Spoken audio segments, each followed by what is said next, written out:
discuss today the part of holistic lifestyle. So I will try to show the presentation. So the few points what we mentioned here.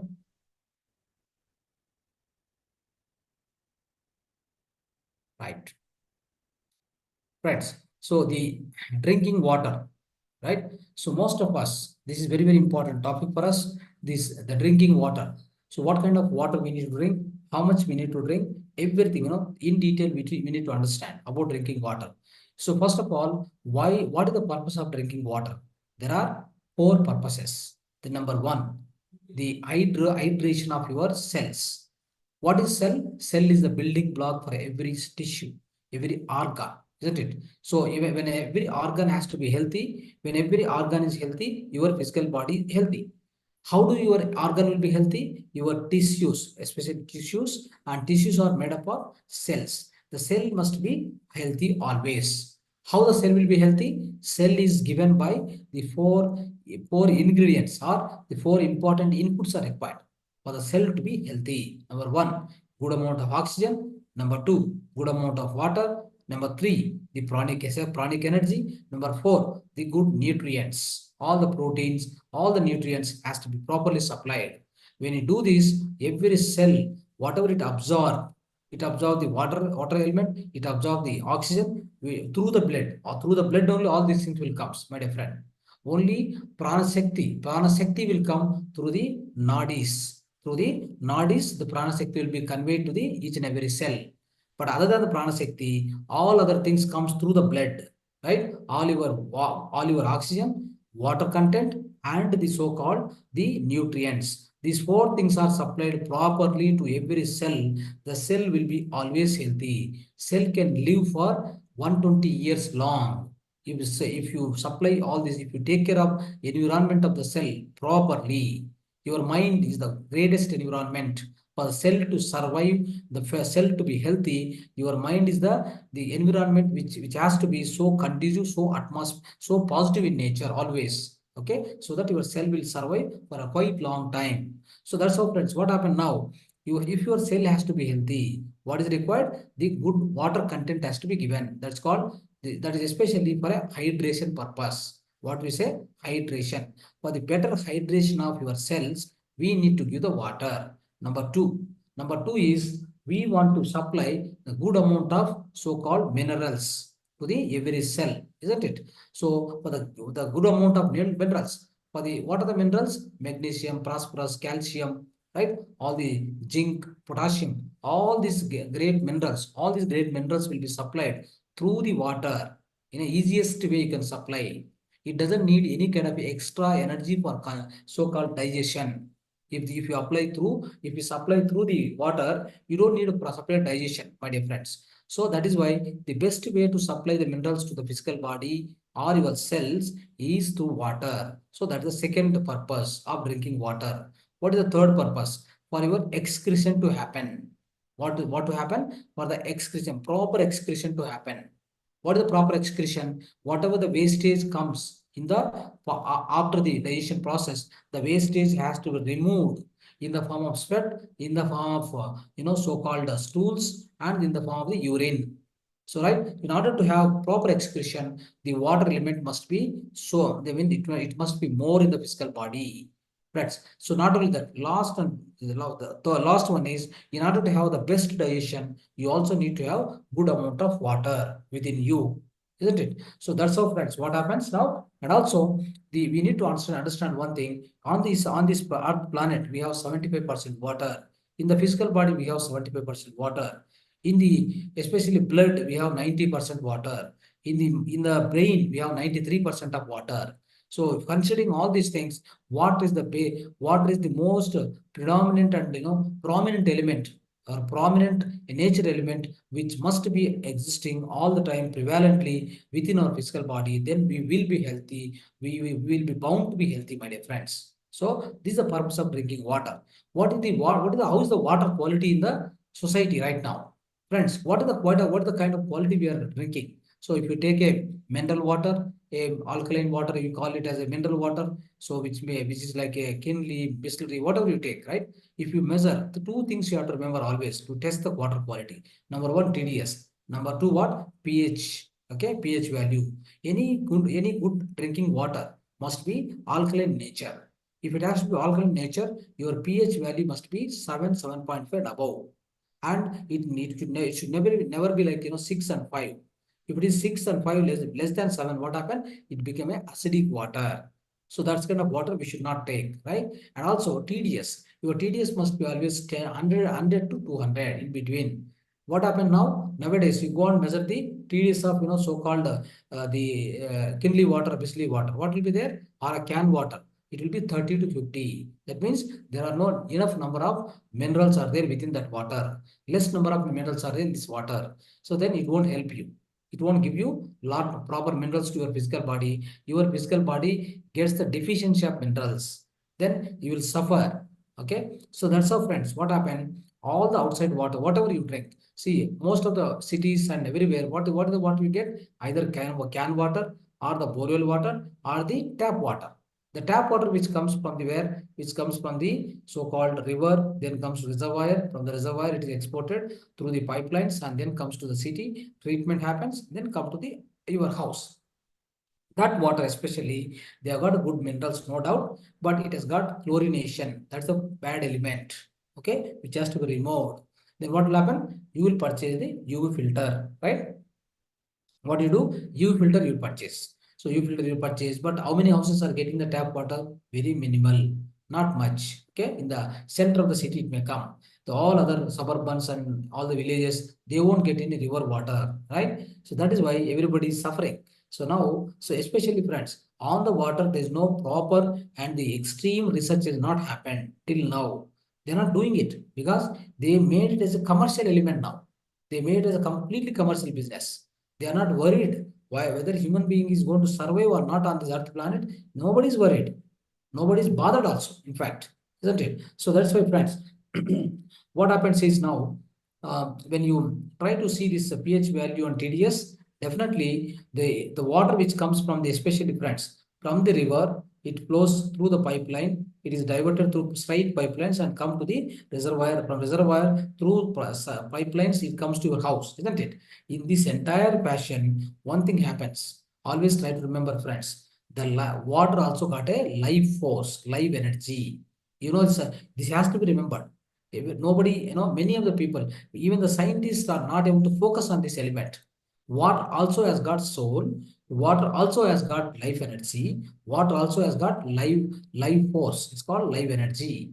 Life force is there in that. But what happens when they export like this? The life energy, life force will be die because the water nature is to flow in the whirling nature. That whirling nature is disturbed. As and when you disturb it, it's completely gone. There's no question of having the kind of a life force within that water. So now the water is zero energy water, dead water, you can say. Not the dead in the minerals, dead in the energy, basically, isn't it? So that's the way it happens. Now just take the tap water to apply to the ultraviolet. Then after ultraviolet, what happens? The virus is killed, bacteria is killed, all the so-called odor, smell, everything is removed. Then you got some water. But energy is zero, but you have got some minerals are there. You can drink that water. Of course, it will give you some minerals, no doubt. Okay. But what about all other people? We're all suffering now. We're all suffering for what? And especially bore water, can water, it doesn't have TDS. And the bore water may have highest amount of TDS, which is no way useful, right? 400, 500 TDS. No, it's not good. And pH value acidic in nature. So these we are suffering, my dear friends. Now, for this, what is the best way of treatment? Treatment of water is, I try to teach you one method called ancient method. The ancient method is use the copper vessel or copper seat. Okay. So what do you do with that? So especially observe our own ancient rishis and munis. Even now, Himalayas, everywhere, wherever they do practice of meditation, they will have one kamandalam, copper kamandalam, right? Within which they store the water, they drink that water. So because they are the great scientists, friends, sages and saints, they are more than scientists. They know everything, all these mysteries and secrets they know about everything they know, right? So that is what they do. They keep the water throughout the night in the kamandalam. They drink that water next day. Similarly, what you're supposed to do is the house also, whatever the water you get a bore water, can water, whatever it may be. Go on, just pour 20 liter in 20 liter copper vessel you take, just pour it. and keep it overnight. Next day morning, you try to drink it. Then what happened? In that water, whatever odor is there, whatever smell is there, whatever virus, bacteria, everything will be killed. Everything will be killed by the so-called the copper vessel. The walls of the copper vessel will attract everything to it towards it. And also, especially even some chemicals, everything that also will be attracted towards it. And then what will happen? So like that, not only that, friends, this especially copper has got the ability to produce some free electrons into the water, right? Into the water, they try to produce free electrons, so that what will happen? The water will become energized. That becomes a structured water. It is ready for drinking and as well as for the cooking purposes next day. But one thing very carefully is this copper vessel or the copper seat. If at all you don't have copper vessel, big vessel, what you do? Take a steel vessel or take a one something called mud vessel. So within that, pour the water and keep 3.5 inch by 12 inch one copper seed. Put that into the water overnight. Then the same effect will come. But every day, next day morning, when you are after this water will be used, then you have to clean that either copper vessel or the copper plate with the help of so-called the especially the neem with the neem attached with they just attached with the something so salt, neem and salt, mixing of neem and salt. Just take that, you have to rub nicely and remove all the dirty particles which are accumulated over the this so-called copper vessel, the walls of the copper vessel or the copper sheet. It has to be cleaned nicely and then reuse it again next day. Otherwise, it is going to harm you. Okay, be careful about it. So this is the best way of treatment of water. Friends, the other many ways are there to treat the water. Always remember. So how do you treat this water? Treat the water in a many ways. So if I want to energize the water, what do I do? Go to the temple. What they provide you? Tirtha. They give tirtha, right? So what do they do? So the priest will be chanting the great mantras, powerful mantras in front of that water, what is kept in the Garbhagudi. Then he go on chant the mantras. That entire vibrations go into the water. It absorb it. Water has got something called memory power. Great memory power is there. It will absorb all that. Then that water will be energized. That once you drink that water, that's why tirtha will be given to you 1 or 2 spoons. Then you will drink it. Why do you do that? It is not a achara. It is not some tradition or something. It is so scientific. Okay, so that water, whatever you drink a tirtha, it's going to give you a lot of energy to the physical body. Try to remember this. Okay, and also, if whenever you want to heal yourself or heal others, take one glass of water, put in front of you, then pray for it.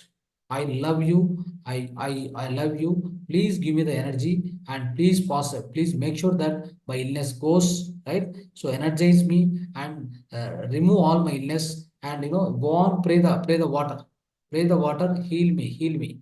And I love you. So if you do that, what happens? So the water will be energized through you, through your own energy, through your own vibration. The water will capture the vibrations. The moment it captures, what happens, friends? That water, if you drink, then it is going to heal you. Indirectly, I mean, directly, it's going to heal you again. The same water, give it to others, that will heal the inner disease of other person. So that's how it happens like this, friends. Right? So if similarly, if we do Agnihotra, you get a what is called the Agnihotra ash. Just pinch of that, add it to the water, 1 liter of water, pinch of that. Any water will become alkaline water. It's also one method. And also, not only that, if you keep pyramid on the top of your water can, the water will be recharged. Water will get a life force in it back. Then water will become an energy water. You drink that, it gives you all the benefits, isn't it? Likewise, so you have a tulsi leaves. Put the tulsi leaves in that. Then the water also get charged. And at the same time, so if you have cucumber, so cut the cucumber pieces and put into the water for some time. The water becomes alkaline nature. So many methods, friends, all ancient methods. Please do that. Please use it. Okay. Don't get into all unnecessary issues and like a lot of health problems because of lack of quality of water and always drinking acidic water. If you keep drinking acidic water, friends, slowly what happen? So many people get attacked with a lot of other the great number of diseases, the cancer, all these things will happen because as you go and drink the acidic water, what happen? Your cells will die. The cells will, whatever cells you have, livable cells, live cells, all the cells will die. If more cells are dying, going to die, what happen? It leads to the cancer tumors. Okay, so be careful about this. Now, so friends, what is the method of drinking? So how much water you have to you drink per day? Per day you have to drink how much water? If you are 70 kgs of weight, you must drink 6% of that. It's about 4.2 liters water in a given day you have to drink. That is the measurement of water. What you are supposed to drink, friends.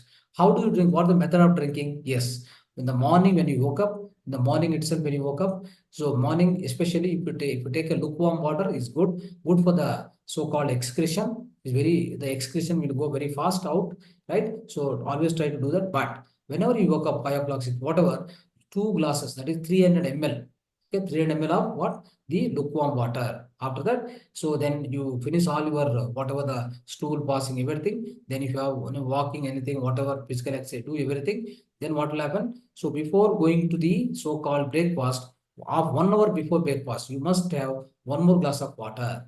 So that is 300 and about 450 ml, almost half a liter, right? Isn't it? Or 1 liter also you can consume. It's good. So after that, during eating the food, no water should be consumed at all. Before 1 hour, no water. After 1 hour of the so-called breakfast, you can 1 hour, 1.5 hour gap, you can again start drinking another 300 ml, another 2 glasses. Then after again 11:30, 2 glasses. That is 9:30 you finish the breakfast. Then 10:30, 11 you drink about again two glass of water. Then after give gap of 1 hour, again two more glasses you take. So then before 1 o'clock of your so-called lunch period, you finish another 2 3 glasses. Okay, 1 hour before lunch. But again after lunch, what happened? 1 more hour you have to give a gap. Then you have to drink water. So like that, what happened, friends? By the time evening, so between the lunch and evening, your dinner, so at least three times. That means 3 to 4 glasses. Almost like you will be covering about 3 to 4 liters like this. Okay. So before dinner also no water, and especially if you get any kind of a tightness in the throat, right? You are getting hiccups, for example. Hiccups are coming continuously. Maybe small sip of water you can take. That's all. You can't take more water during the food. Whenever you are taking food, if you take water, what happens? It leads to a lot of indigestion, because in the juices, whatever the juices are there in the stomach, they'll get diluted. So your food will not be digested properly. It leads to a lot of so-called, what is that? Acidity, gastric problems. All this will start. So be careful about it. Right now, so next thing, friends, what happens is, so almost in the night, before going to bed, 10 o'clock you are going to bed, right? Before going to bed, have one glass of water, lukewarm water, and then you sleep, you go for the sleep. Then your excretion next day will be super. It will pass very easily. So this is how you need to do, friends. So how this water has to be distributed throughout the day, it has to be like this. Not like, I drank 1 liter water in the morning, that is sufficient for me. Next, throughout the day, you're not going to worry about the water. It is much, much dangerous. Dehydration starts, diseases will start, and especially the water content in your physical body. So how do you indicate that your water content is less? Your urine starts, getting into yellow color, lightish yellow color. The lightish yellow color will start within your urine, the urination what you are passing, isn't it? Then you will be able to identify that particular, the urine color is changed, means your water content, water element in the physical body is less. This is what you need to understand. Then you have to drink more water, turn that color into white. Okay, so that's how we need to manage. Especially, so drinking water also, my dear friends. Never ever while walking, while running or standing, never drink the water. Drink the water while sitting itself. While sitting only should drink water. Number one. Number two, the water also should not take complete one bottle and take it like this. You have to drink water like a coffee and tea, like slowly, one sip by sip by sip. So that's the best way of drinking water. So that the water will, with a mix of saliva. So within the mouth there is a saliva, right? Saliva is there, no saliva that has got a lot of chemicals which will be much helpful for good digestion. Okay, so that has to mix with your water. Not like complete water you take. What happens? The saliva will not go into the stomach itself. Okay, saliva has to be mixed, means take one sip, and you rotate the water inside your mouth. Then all the saliva will be add, then go into the stomach. It aids good amount of digestion. So easy digestion will happen in you. So that is with the help of saliva. Right. That is the method of drinking water. I told you, memory power is Very good amount of memory power is there for water. Water captures all the vibrations. Whatever you do, all the vibrations it can capture, my dear friends. That is why it has got a life force. Already I told you the memory power is also there for water. So this has to be remembered. So please try to remember all these points regarding the water, right? So thank you, friends.